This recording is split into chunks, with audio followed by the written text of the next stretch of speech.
চেঁচাচ্ছ কেন? একটা বিহিত করো দাদা, আমাদেরকে যে ঠকিয়ে ফাঁকা করে দিল। কে ঠকালো?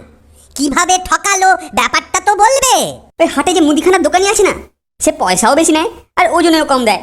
তুমি এর একটা বিহিত করো ভাই। আচ্ছা দেখি তাহলে।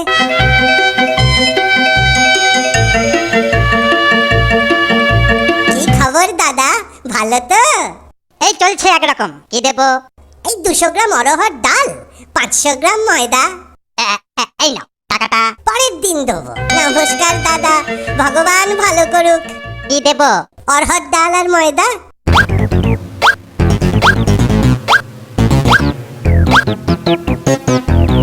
টাকাটা পরের দিন নিশ্চয়ই দেবো। দাও ময়দা দাও। এই নাও। এইবার টাকাটা দাও দেখি। আরে ব্যস্ত হচ্ছ কেন? আমি কি দেবো না বলেছি? আজকের দিনটা যাক, কালকে নিশ্চয়ই দিয়ে দেবো।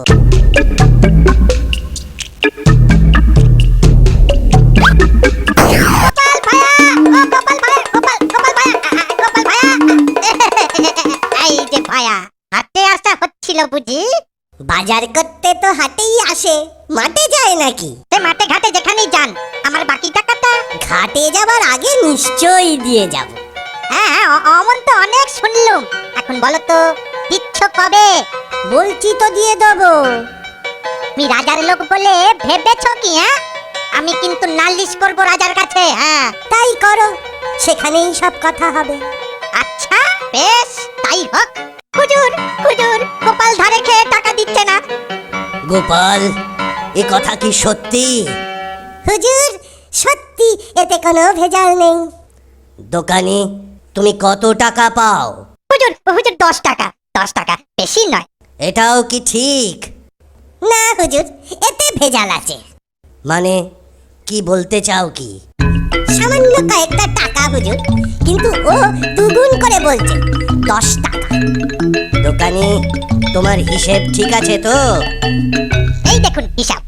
এই তো দেখছি হিসেব ঠিকই আছে, হুজুর আমি অরহর ডাল আর ময়দা নিয়েছি। কিন্তু খাতায় ঘিও লেখা আছে দেখছি। ওইখানেই তো ভেজাল।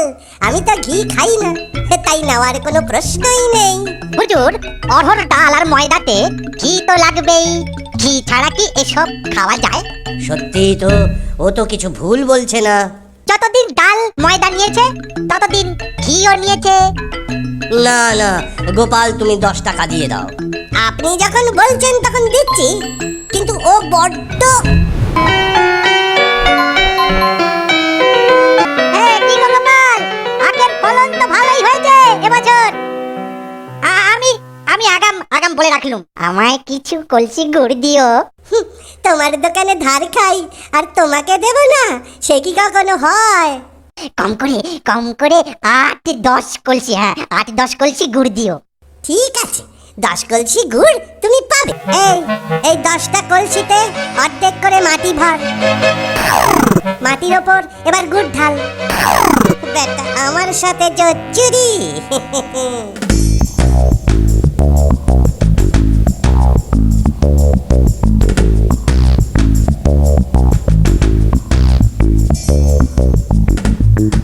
এই নাও তোমার 10 কলসি গুড়। দাও, এবার টাকা দাও। পরে টাকাটা নিয়ে যাও। বাবা, আমি ধার করে খাই, কিন্তু ধার দিই না। হয় টাকা দাও, নয়তো এই কলসিটা ওটা। আহা, চড়ছো কেন? এই নাও টাকা। তা গুড় ভালো তো? ভালো মানে? 1 কলসি করে শেষ করবে আর 10 বার করে আমায় মনে করবে। চলি দাদা, পরে দেখা হবে। চচ্চর কোথাকার? হ্যাঁ, বদমাইশের গাছ। কই চচ্চর গোপাল কোথায়? বাড়ির বাইরে হয় না? দেখাচ্ছি মজা। কলসির অর্ধেকটা মাটি আর বাকি ওপরটা গুড়। কি হে, কি বলছো? অত চেঁচাচ্ছ কেন ভাই?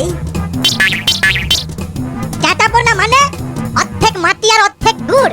জুয়া চুরির জায়গা পাও না? হ্যাঁ, আমার সাথে এক্ষুনি টাকা ফেরত দাও। হ্যাঁ, এক্ষুনি টাকা ফেরত দাও। কিসের টাকা? টাকা দিয়েছো, গুড় পেয়েছো, এবার খেতে পারো। তোরে তবে রে নচ্ছার পাজি পিটলে।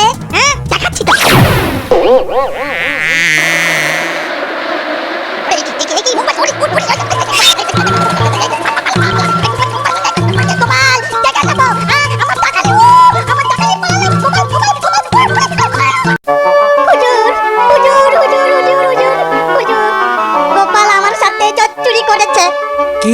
জুয়া চুরি। হুজুর হুজুর 10 কলসি গুড় কিনেছি গোপালের কাছ থেকে। তাহলে জুয়া চুরিটা কোথায়? আরে জুয়া চুরিটা তো ওখানে, কলসির অর্ধেক মাটি আর অর্ধেকটা গুড়। বাবা জোচ্চর বদমাইশ। গোপাল, এরকম হলো কেন? হুজুর, মাটির কলসিতে তো মাটি থাকবেই। অরহর ডাল আর ময়দা কিনলে যদি ঘিও কিনতে হয়, তাহলে আমার কাছ থেকে গুড় নিলে অর্ধেক মাটি তো নিতেই হবে মহারাজ। মনে পড়েছে, মনে পড়েছে, বুঝলুম ব্যাপারটা।